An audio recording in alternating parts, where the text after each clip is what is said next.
more along the lines of our own personal solutions, and the other is more societal oriented. And I'll give my own example on the personal side. What I mean on a personal solution is there's a lot of excitement in this room today, right? We've been in these rooms before, and then it's tomorrow, right? And then it's the next day, and it's hard to regain and keep that revival feeling and that excitement. So my first solution is a personal solution, some advice that I have on how I found a way to be excited every day about this and to be engaged every day about this. And so for me, I came kind of to grips with climate change in my work as a climate scientist, and there came a moment where the evidence was clear that the rainfalls that have been increasing across the Midwest were strongly tied to climate change. And so that was an interesting science study. That was fun. But what really hit me in the heart was the thought that, you know, if I were to go to my house and grab a bucket of water and walk over to my neighbor's house and dump it in their basement, I would be in trouble. I would get sued. I would be liable for those damages. So the analogy is, if I am part of the problem creating more floods in Iowa, I'm liable for those damages. My neighbor, my guy next door, who has a flooded basement, I share some of that responsibility. So that was a real kind of change in my perspective on what I did for my life outside of my work, but also my work. And it took a while to figure out, well, how do I deal with that? I needed some inspiration. And that's my main message about today, is if you want to be able to carry this feeling out of today, look for something in what was said today, or even something in your individual life that you can feel inspired about every single day. And for me, I had this problem that I didn't have an answer to, right? I'm causing flooding in my neighbor's basement. But it turns out that there was someone in my church that I didn't know very well at all. I've been in my church about 22 years, probably talked to this person maybe 20 times. And actually he's passed away. And I still don't think I know him that well. But he is probably the person in the world that I have ever witnessed to be close to a zero waste person. And I've watched him for a long time, and a lot of people watch him for a long time because he does things a little bit differently than everybody else, being nearly a zero waste person. But then it finally clicked into my head. I really like what Jim said, and I'm getting to it in a minute. It finally clicked in my head. Zero waste means zero harm. If I get myself closer and closer to zero waste, that means smaller and smaller impact on climate change. That means smaller and smaller harm on my neighbor. And so to me, that is my inspiration, actually, for being engaged in this at a community and at a personal level. Is every day I remember this guy at church, and that he was really close to zero waste. And that gives me a chance to think about, well, what can I do today? What can I affect today that moves us towards a zero waste environment, a zero waste society? So that's my advice to you. If you want to carry this energy out from today and you want to have it tomorrow and next year and the year after that, find someone or something that gives you that moment of inspiration so you can call back to it when it's not a fun day to be outside, when it's not a fun day to be staring down people who want to disrupt everything that you want to do to prevent climate change and those sorts of things. It can be someone at church. It can be something that John said or Jim said. It can be anything that you've seen in a movie or a speech. It could be, you know, your child. Whatever it is, find one thing that's your inspiration and carry it with you day to day. And I appreciate what Jim said about Golden Rule 2.0. That's kind of how it works for me. No waste means no harm. It's kind of like my version of Golden Rule 2.0. So let me finish on some society solutions. And I'm not going to go for the big picture, you know, this is how we get to 2030 net zero emissions. That's not what I'm talking about. I'm talking about things that I've seen right now that are working. So my career as a climate scientist shifted to being in the renewable energy industry, and particularly I work in renewable diesel. So diesel is the biggest transportation fuel around the world. All of those boats that go between Europe and between the EU and the United States, between China and the United States, all of those boats powered by diesel. All of our semis that go up and down I-80, I-35, diesel, right? All of the trains, In Ames, we have 70 trains that go 3 Ames a day, diesel. So renewable diesel has a big impact, and the world is allowing that to grow, allowing that impact to grow. Leaders in it are Scandinavia, in fact. And here in the United States, this is what I want to get to. California has a big low-carbon fuel program, and we have seen that it has had a measurable impact in just 4 years on the amount of carbon that's emitted from diesel transportation. They had a goal of 1% reduction per year in the amount of carbon that's the carbon intensity that they have with their diesel. So after 4 years, they were at they wanted 4.1%, but there's so much renewable material immediately available that they actually got 8.1%. So that's really great. But here's the really cool thing. It's hard to get stuff to California. It's way out there. You either got to come across the ocean, or you got to go all the way across the mountains, right? In the Midwest, it's pretty easy to get stuff here. And if we had a similar program here, I know we could beat California, no problem. The other cool thing about it is water quality. You can shape these programs so that you're incentivizing not only the fuel sector, but other environmental and health quality sectors. You can tie them together and enable some of that fuel revenue to spill out and have a larger impact. So I'm really excited to be in the industry that I'm in. I'm excited for the impact that it's having in Scandinavia and in California, and I'm hoping to see something like this emerge in the Midwest too. A couple other things before I get going or hand it off. Aside from diesel, there's also a push, of course, to get electric vehicles. And this is a really strong push, and one of the coolest things I've seen is kind of industry participants who are trying to create their own market. So think of this as a utility or an energy provider being 100% wind. So they tapped out their customer base, right? They're 100% wind, let's say it that way. How do they grow? Well, someone came up with an idea. Let's give rebates to people who buy EV, who buy electric vehicles.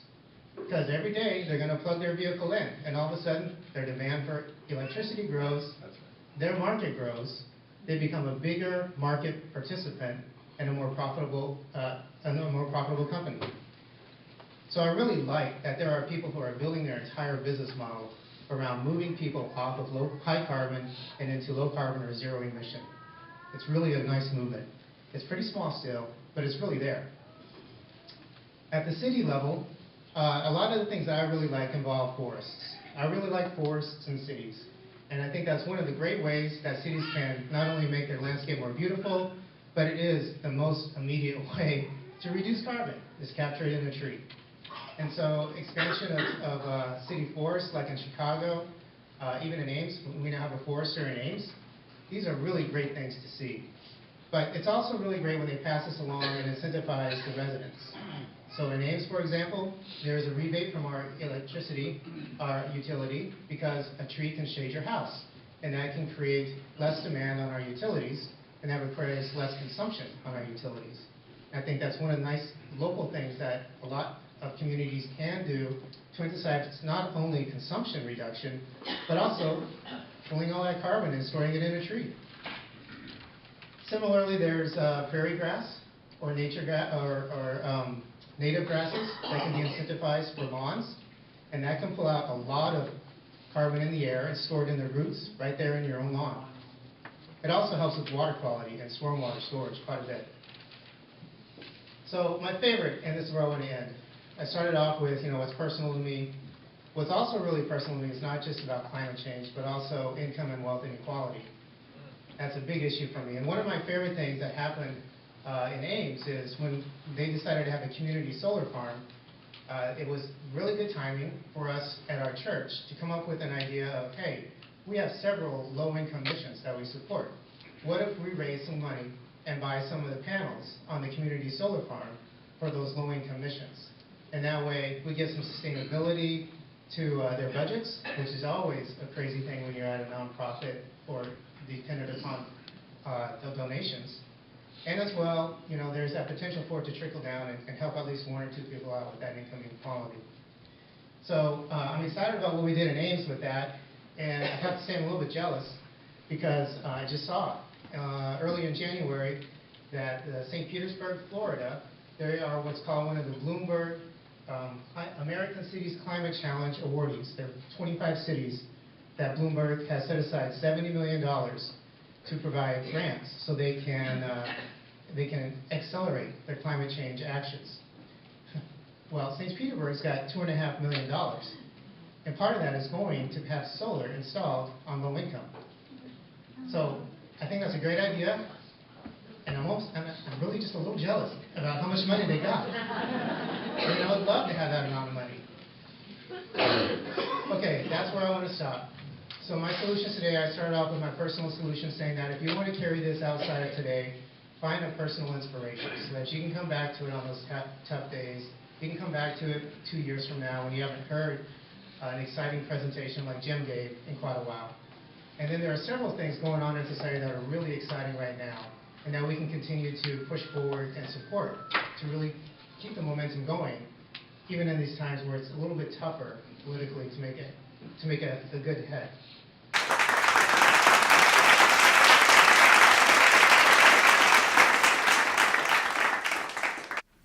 Individual action and policy. Now they fit together. And since we're in a church, and we heard Jim, we want to think about individual action for sure. And individual action is real important because you do become a model to other people. Also, you're trying to get over being depressed because you can actually be doing something. And third, actually it does matter. But the policy piece, which is what I know more about than the individual action, can help that. And first of all, it's multiplicative. I mean, it's if one person does solar panels, that's good. But if you do a church with solar panels, that's better. And policy can make what you do fit better. Next slide. So, solar panels on a house someplace. I don't know where, I just stole it from the internet. But then solar panels here at Luther College. Luther College, we need to be really proud of, and we really need to be embarrassed by the University of Iowa, where I'm an emeritus professor, because we've hardly done anything where Luther is really doing a lot. Has done, still doing more. And the next slide is the way you tie that together. This is a bunch of folks. I mean, it's not a very interesting picture, but it's something that we did back in 2011. Got some money, hired a bus, and then tried to get state legislators to go ride on that bus. And the bus went around to show what kind of solar installations were already in their neighborhood, in their own district. Now, since that one, we've done probably 20 different groups. Iowa Environmental Council, Iowa Interfaith Policy and Light, Power and Light. We all do those sponsors, but this was the first one. And the interesting thing about that is we were able to get, here's 1, 2, 3, 4 state legislators around Cedar Falls and Waterloo to ride with us. But the way we got them to ride is that this guy right here, the guy on the short guy on the end, that short guy on the end is an NFL football hero at the University of Iowa, Tim Dwight. People would get on the bus because we had Tim. That's how we did it. So you have to figure out what it is that you're going to have the capacity to do. We passed a bill the next session. And that bill said that if you put solar panels on your house, you get the federal tax credit, which pays 30% of it, if you have a big enough tax appetite. And then on top of that, you get another 15% from the state. Next slide. And there are a couple of these. And this one is my friend Peter Thorne in Iowa City. This one is me. And we taught a class on climate change together. So, you know, street cred. We needed to do this. We needed to put panels. But the fact that we passed that bill, each of us got another $1,000 to do it. So policy can make what you kind of want to do more possible. Policy, it's really important. Next slide. So we have the federal tax credit, which is 30%, and then you get a state tax credit, those two together pay nearly half the cost of putting solar panels on your roof or in your yard or whatever. You ought to do it. Everybody here ought to do it. The other piece, though, that the reason that makes it possible, the reason that it can pay off, is something called net metering, which has already been mentioned twice. That means when you're taking power in from Mid-American, they're charging you 10 cents kilowatt hour or so. But then when you're producing more on a sunny day than you're using in your house, you put it back out to them. That's net metering, running the meter backwards. Okay? That's a very big piece besides the tax credit. Next slide. And let me be praising Mid-America, because this is from the Register. This is from October 28th, 2017. And on that particular couple of days, they had so much wind turbine power being produced that everybody in Iowa who was a customer of theirs was getting that much power. That's really good. And they're going much, much further than that. That's before they started the last bunch of breakout, so they're going to move up, so they'll be able to supply on any particular day 85% of all the customers. Still have coal-fired power plants that we ought to be going after, but the point is, and they export a lot to other states. That's why you talk about being able to do all of Iowa with just the wind. Mid-American's pretty good. Next slide. But the public power piece here. In 1983, we in the legislature, I was in the legislature at the same time, we made Mid-American try renewable energy. They didn't want to do it. They fought it and fought it and fought it, and finally they gave up and they did it.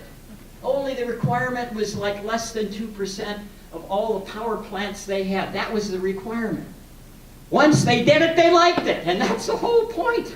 Policy can do those kinds of things. It can save you money as an individual. It can also work on those people or the providers of energy and make them figure out something like, well, yeah, it does seem to work very well, and now Mid-American's going to have 85% of their customers covered by wind power. Next slide. And every new study shows the cheapest energy source in the Midwest, wind power. If you're going to build a new power plant, don't do coal because it's more expensive than if you do wind. Or if you're in the South, it's going to be solar. Every place else is going to be natural gas. No place is it coal. No place is it coal. It's too expensive, and that's why even with Trump in the White House, we're moving away from coal as much as he loves it. Next slide. Now let me do the one thing I need to have here. Here, and you can't see it, but this is 1998 up through 2015. And this is cents per kilowatt hour for the cost of electricity. So you take renewable, RECs, you take municipal companies like Ames, and you take Mid-American and Alliant, and you put all of those costs together. You put the industrial rate, which is really cheap, and the commercial rate, which is a little less cheap, and then ours, which is a lot, and you put that in and you get one number. That one number is put together by the U.S. Department of Energy. So that one number is going from 1998 up to 2015. The lower number is Iowa. The higher number is the rest of the nation. So even though we've moved to have 37% of all the electricity generated in 2017 was from wind power in Iowa, we did not go crazy and increase costs to everybody. And in fact, do the next slide. And if you take that number and you bring it into common dollars, 2015 dollars, 6 cents a kilowatt hour back in 1998 and 8 cents a kilowatt hour are the same thing because of inflation, all right? So when you do that, what you see is a flat line in Iowa, and it's a little less than flat, so I could say that In 1998, 1999, when we got our first wind turbines in the state of Iowa, since then, the cost of electricity has gone down. That's pretty good. Unless you think it's because of wind. Wind didn't hurt, is what I'm saying. But the next slide is another piece of policy passed in 1990, which required the utility companies to do energy efficiency programs. They didn't necessarily want to do it, but we said, you've got to do it. You have to have a low-income weatherization program. Somebody actually had one. You know, we could always point to say, you know, Black Hills actually has one. Commercial lighting, another company had that. Residential rebates and audits, they come in, they see what you need in your house, they recommend more insulation, and then the utility has to pay for 2/3 of it. Something for industry, tree planting, we had all of that stuff. That is what has caused rates in Iowa to remain flat over this period of time. And last year, next slide, they eviscerated that program. Mid-American, who I was just praising, those guys killed this program. Didn't kill it completely. It wasn't like the upside-down cow isn't quite dead. But they sure worked to make sure that they were going to sell more electricity because you were not going to get that rebate to be more efficient and use less. Alliant mainly was the perpetrator of that. The worst thing they could do about climate change. And now, Mid-Am is taking the lead, and they're going to try to kill net metering to make it less beneficial for you to have those solar panels, 50% of which, nearly 45% of which, is being paid by your tax credits. This is policy. Next slide. So what are you going to do about it? Now, personally, again, we all need to figure out what it is we're going to do, because climate change is the most destructive thing ever to face humanity, ever. We've got to do something. We've got to be responsible. And if you want to be responsible through your churches, wonderful. As an individual, wonderful. But do something. But the thing you then have to think about is how you support MAP, how you support Iowa Environmental Council, because these are the people that are fighting every day to try to make policy better, and policy is the only thing we're going to be able to do to stop climate change. It's got to be big. And when you write to Mid-American, and when you put that letter in the Des Moines Register, first paragraph might say, boy, we like all that wind power, and those guys have lost their way because they only seem to like renewable power when they own it. And when you own it, they hate it. Go after them. We got to stop this. Thank you.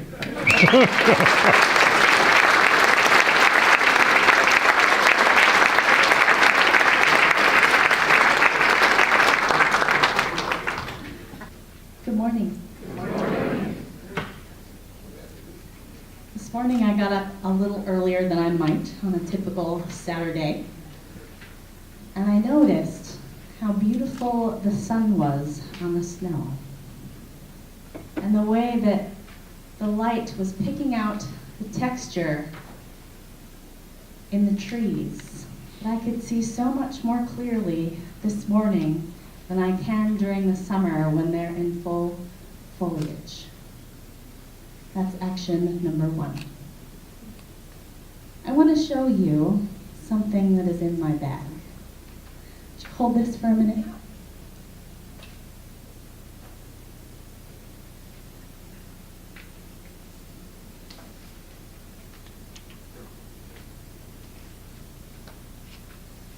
This is a little bottle of water that comes from Standing Rock on my time there. And it's something that I consider deeply sacred. We said, Minnewachuny, water is life, and so it is.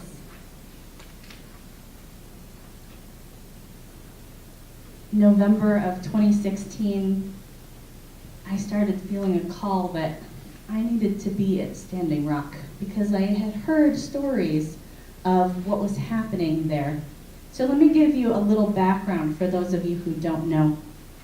The Dakota Access Pipeline was slated to be built just upstream of a small, pretty darn white town in North Dakota. And the residents said, no, you can't build this upstream of us because when, not if, the pipeline leaks, that's going to contaminate our water. And so they lobbied and they said, no, you need to build this south of us, downstream, so that if something happens to the pipeline, it won't get in our water. And the energy company said, okay, fine, we'll move it, no problem. Well, south of that town was an Indian reservation. And when they said, hey, why are you putting this upstream of us? The energy company said, la la la la la la la la la. So a few folks decided to go camp out on the site where the pipeline was going to be built. That started in May. And over the summer, more and more people came. When I got there in November, there were thousands of people camped out in Ocheti, which is the name of the camp. And when we arrived, we drove down kind of a central dirt road that had been developed, and we saw the flags of over 200 indigenous nations lining that dirt road. And it was one of the most powerful things I have ever seen.